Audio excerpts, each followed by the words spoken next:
A 79-year-old right-wing nut in Virginia decided to sue President Obama over the ISIS airstrikes that we're doing in Iraq and Syria.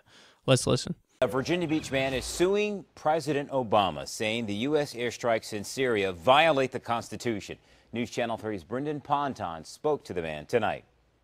I'm doing this because I'm for the Constitution. Kearon v. Obama. Bill Kearon says the president violated the Constitution with the U.S. airstrikes against ISIS in Syria last month.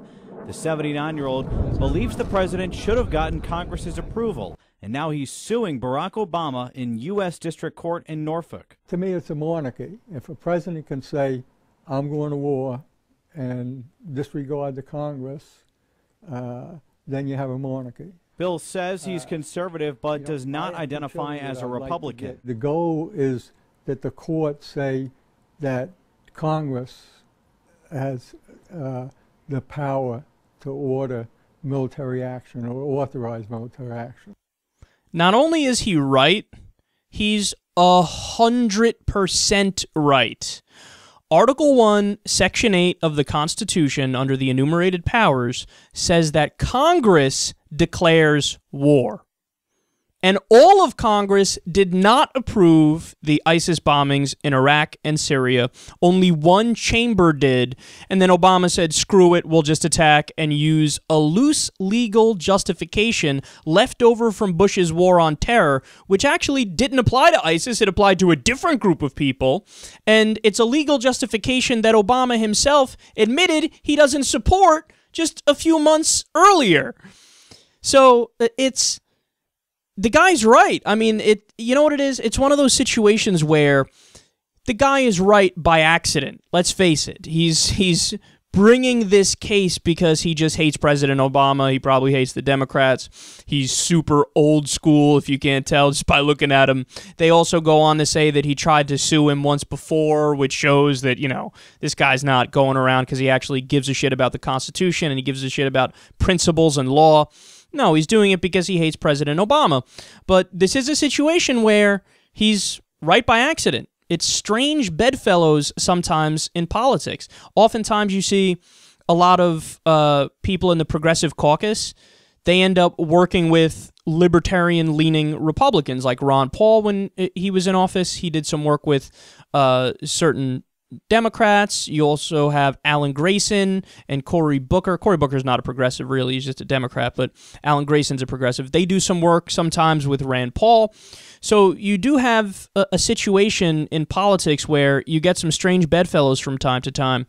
And as much as it pains me that the way this lawsuit came about was because some whack job got angry and decided to file a lawsuit, overall it does make sense, and I hope that the court is going to take it seriously, because to me this is an open and shut case in that guy's favor. He's totally right, but it's not going to happen, because for the longest time, post-World War II and on, we've had a United States government and an executive branch that they're so willing and they're so nonchalant and casual about sending different, whether it's people from the military or the CIA or whoever, to do coups in some places, fighting in other places, bombings in other places, and then they'll use some strange justification, like they'll talk about the War Powers Act. Now, the War Powers Act does allow the president for a limited time to do some fighting. I think, 90 days or so before they have to get congressional approval.